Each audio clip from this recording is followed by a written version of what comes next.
Hey everyone, welcome to arts study made easy. This is Priyanka. तो हम continue कर रहे हैं हमारी क्लास 8th की ज्योग्राफी सीरीज़, जिसमें आज हम कंटिन्यू करेंगे हमारा चैप्टर नंबर 1 रिसोर्सेज को। इस चैप्टर के हम 3 लेक्चर्स कर चुके हैं, आज हमारा 4th लेक्चर है। तो पिछले 3 लेक्चर्स में हमने पढ़ा रिसोर्सेज की डेफिनेशन के बारे में और टाइप्स ऑफ रिसोर्सेज को देखा, जिसमें natural resources, human made resource और ह्यूमन रिसोर्स को एक एक करके हमने अच्छे से पढ़ा। अगर आप हमारे पिछले लेक्चर्स नहीं देखे हैं तो प्लेलिस्ट का लिंक आपको डिस्क्रिप्शन में मिल जाएगा, आप वहां से देख लीजिएगा।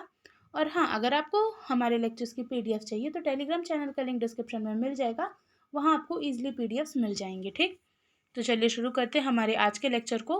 तो आज के लेक्चर में हमारा टॉपिक है कंजर्वेशन ऑफ रिसोर्सेज। ठीक, कि हम कोई भी जो रिसोर्सेज हैं हमारे पास, उनको हम कैसे कंजर्व कर सकते हैं, आने वाली जनरेशन के लिए कैसे उनको संभाल के यूज़ कर सकते हैं, उसी के बारे में है, उसी से रिलेटेड है हमारा टॉपिक। तो बेसिकली हमारा जो ये टॉपिक है वो स्टार्ट होता है एक शॉर्ट स्टोरी से। सेम वही कैरेक्टर है, मोना, राजू और अम्मा, जो हमने फर्स्ट लेक्चर में डिस्कस की थी। तो इसमें क्या होता है कि इसमें ये आप पिक्चर देख रहे होंगे कि ये मोना है, ये एक ड्रीम देख रही है कि जहाँ पे अर्थ में हर एक चीज़ ख़त्म हो चुकी है, पेड़ सूख गए हैं, पानी ख़त्म हो चुका है, हर जगह सूखा पड़ा है, लोग इधर उधर भटक रहे हैं खाने के लिए और शेल्टर के लिए। तो वो ये सब देखती है अपने ड्रीम पे। अब इसमें इसको एक बुरा सपना ही हम कहेंगे, तो ये ऐसा नाइटमेयर आता है इसको, ऐसा वो सोचती है कि भाई ऐसा ऐसा हो गया, सारे पेड़ कट गए, सूखा पड़ गया, पानी नहीं है, खाना नहीं है, लोग इधर उधर भटक रहे हैं। फिर वो घबरा जाती है तो अपने अम्मा के पास जाती है, अम्मा को सब बताती है। ऑब्वियसली आप भी जब कोई ऐसे डरावना सपना इंसान देखता है तो मम्मी के पास ही सबसे पहले जाता है। तो वही चीज़ इसने भी किया कि भाई अम्मा, मैंने ऐसा ऐसा सपना देखा। तो वो बोलती, क्या अम्मा ऐसा कभी पॉसिबल है, ऐसा क्या कभी हो सकता है? तो अम्मा बोलती, हाँ ऐसा हो सकता है। अम्मा रिप्लाइड यस। अम्मा कहती हैं हाँ ऐसा हो सकता है। अब कब ऐसा होगा, तो वही चीज़ अम्मा कहती हैं कि भाई अगर हम मतलब केयरफुली अपने रिसोर्सेज को यूज़ नहीं करेंगे और उनको प्रॉपर टाइम नहीं देंगे रिन्यू होने को, तो जो हमारे नॉन रिन्यूएबल रिसोर्सेज हैं वो तो जल्दी ख़त्म हो ही जाएंगे। बट जो हमारे रिन्यूएबल रिसोर्सेज हैं वो भी कभी ना कभी अगर हम उनको केयरलेसली यूज़ करेंगे तो उनकी भी कमी हो जाएगी, उनकी भी स्कार्सिटी हो जाएगी। अब इसका एग्जांपल आप देख सकते हैं, वाटर की स्कार्सिटी। भाई अगर हम अभी वाटर को अच्छे से यूज़ नहीं कर रहे हैं, केयरफुली यूज़ नहीं कर रहे हैं, जिसकी वजह से कहीं ना कहीं वहाँ पे वाटर की स्कार्सिटी हो जाती है। ठीक, तो वही चीज़ यहाँ पे अम्मा कहती है कि if we are not careful then even renewable resources can become very scarce and the non renewable ones can definitely get exhausted. तो इसमें वही चीज़ जो हम अभी आपको बताएं कि भाई जो अगर हम केयरफुली यूज़ नहीं करेंगे रिसोर्सेज को, तो जो हमारे रिन्यूएबल रिसोर्सेज है वो तो बहुत ही ज़्यादा कम हो ही जाएंगे, और जो हमारे नॉन रिन्यूएबल हैं वो एकदम एग्जॉस्टेड, एग्जॉस्टेड का मतलब होता है पूरी तरह से वो ख़त्म हो जाएंगे।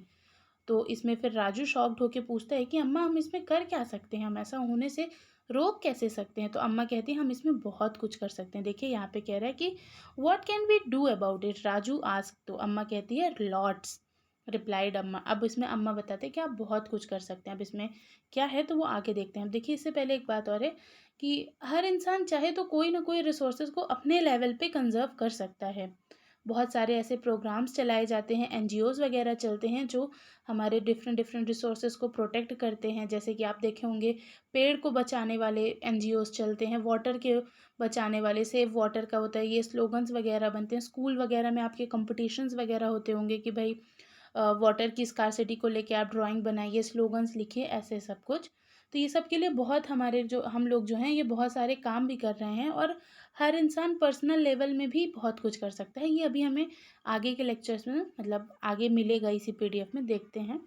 तो देखिए यहाँ पे अम्मा क्या कहती है कि using resources carefully and giving them time to get renewed is called resource conservation. अब यहाँ से हमारा एक न्यू टॉपिक स्टार्ट होता है, मतलब वही न्यू टॉपिक मीन्स कि रिसोर्स कंजर्वेशन की हमें यहाँ पे डेफिनेशन मिलती है। क्या है ये?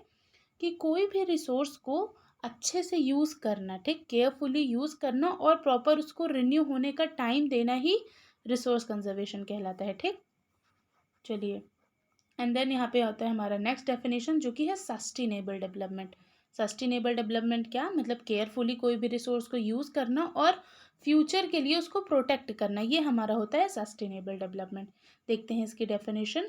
तो balancing the need to use resource and also conserve them for future, मतलब रिसोर्स की नीड को बैलेंस करके चलना और फ्यूचर के लिए उसको कंजर्व करना हमारा सस्टेनेबल डेवलपमेंट कहलाता है। ठीक, ये ग्रॉसरी होता है, जैसे हम इसमें इंपॉर्टेंट वर्ड्स की डेफिनेशन रहती है, तो यहाँ पे हमारा सस्टेनेबल डेवलपमेंट को बताया है कि वो क्या है। तो देखते हैं चलिए। तो carefully utilising resource so that beside meeting the requirement of the present also take care of future generation. तो इसमें कह रहे हैं कि कोई भी रिसोर्स को ऐसे यूज़ करना कि हमारी प्रेजेंट में नीड भी सेटिस्फाई हो जाए और वो फ्यूचर के लिए कंजर्व भी हो जाए। ठीक, वो हमारा सस्टेनेबल डेवलपमेंट होता है। ये हम डिफरेंट डिफरेंट जो रिसोर्सेज हैं उन पे अप्लाई करते हैं। जैसे अगर हम वाटर है, वाटर को लें, अभी उसकी स्कार्सिटी आपको देखने को मिल ही रही होगी, सुनने को भी मिल रहा होगा। तो वाटर को हम क्या कर सकते हैं भाई, उसको हम अच्छे से यूज़ कर सकते हैं केयरफुली, वेस्ट ना करके वाटर। इसके बहुत सारे मेजर्स हैं। आप मतलब अगर आप 4 बाल्टी पानी कहीं कोई काम में यूज़ कर रहे हैं तो आप देखिए कि भाई उसमें कोई वाटर वेस्ट ना हो, उसको प्रोटेक्ट करके रखिए। टैप खुला मत छोड़िए। ये सब कुछ प्रिवेंटिव मेजर्स हैं जो आप ले सकते हैं। और अगर हम इलेक्ट्रिसिटी पे देखें तो इलेक्ट्रिसिटी को भी सेव करना चाहिए। अगर आप एक रूम से दूसरे में गए तो उसको स्विच ऑफ कर दीजिए। ऐसे आप बहुत सारे प्रिवेंटिव मेजर्स ले सकते हैं। जैसे ये पेट्रोल वगैरह हो गया, तो जहाँ नीड ना हो, नहीं आप देखे होंगे एड्स वगैरह में, टीवी में अक्सर आया होगा, आप तो देखते ही होंगे, तो उसमें आया होगा कि भाई ट्रैफिक ज़्यादा लंबा ट्रैफिक है तो वो लोग बंद कर देते हैं, अपना कीज़ को ऑफ़ कर देते हैं, गाड़ी बंद कर देते हैं, जिससे भाई थोड़ा पेट्रोल बचे। ऐसे बहुत सारे प्रिवेंटिव मेजर्स लिए जाते हैं। एड्स बनाए जाते हैं, शॉर्ट फिल्म्स बनाए जाते हैं, जिससे लोगों के अंदर अवेयरनेस पैदा हो रिसोर्सेज को कंजर्व करने के लिए। ठीक, सस्टेनेबल डेवलपमेंट हो, लोगों को नॉलेज मिले, लोगों को अवेयर कराया जाता है, उनको बताया जाता है कि आप ऐसे यूज़ करिए, ऐसे यूज़ करिए। ठीक, ये सब हम क्यों कर रहे हैं, जिससे हमारी आगे आने वाली जो जनरेशन है उसको भी ये सब मिले, उनको भी पता चले कि भाई वाटर को ऐसे यूज़ करते थे, ये हमारे जो डिफरेंट डिफरेंट रिसोर्सेज है वो उनको मिले। ठीक, तो चलिए अब आगे देखते हैं। यहाँ पे बात हो रहा है there are many ways of conserving resources. अब यहाँ पे देखिए रिसोर्स को कंजर्व करने के डिफरेंट डिफरेंट वेज के बारे में बताया है, जो अभी हम आपको बता दिए हैं।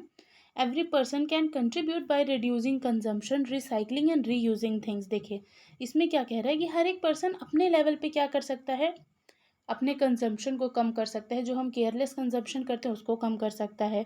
जो हमारी चीज़ें हैं जिनको हम आसानी से रिसाइकल और रीयूज़ कर सकते हैं उसको हम कर सकते हैं। हम जैसे पेपर क्या होता है, कुछ लोग कहते हैं आपकी जो बुक्स वगैरह हैं उसको मत बेचो, मतलब मत सेल करो, वो जो आते हैं बुक वाले, बुक कि भाई विद्या है नहीं दी जाती, ऐसा करके, ऐसा कुछ नहीं है।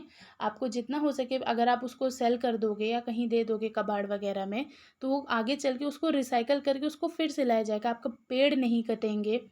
पेपर वेस्ट मत करिए, आप जो फालतू में पेज वगैरह फाड़ते हैं वो मत करिए। जितना हो सके आप कोई भी चीज़ को सेव करेंगे तो वो कहीं ना कहीं हमारे लिए यूज़फुल है। ये सब भी हमारे रिसोर्स कंजर्वेशन में आता है।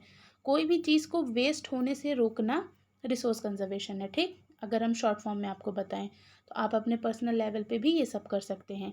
Ultimately it make a difference because all our lifes are link. देखिए अब ये जो हम छोटे छोटे प्रिवेंटिव मेजर्स आपको बता रहे हैं या जो भी लोग करते हैं ऐसा, तो वो बहुत बड़ा डिफरेंस लाते हैं। ठीक, अब देखिए हर इंसान छोटी छोटी बातों का ध्यान रखेगा तो कई बहुत सारा मतलब हमारा फालतू का जो कंजम्पशन है रिसोर्स का वो रुक जाएगा।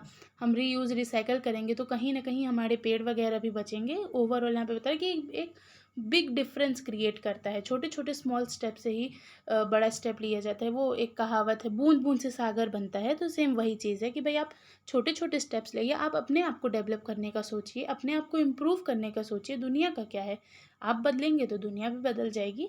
तो वही चीज़ है भाई कि आपको रिसोर्स को कंजर्व करना चाहिए, कोई भी रिसोर्स को वेस्ट नहीं होने देना चाहिए। जितना हो सके अपने लेवल पे जितना यूज़ हो उतना ही कंज्यूम करें उसको, बाकी आप सेव करें। ठीक, तो आज के लेक्चर में हमने देखा रिसोर्स कंजर्वेशन के बारे में। इसके आगे हम नेक्स्ट लेक्चर में डिस्कस करेंगे। Thank you for watching and stay tuned with us.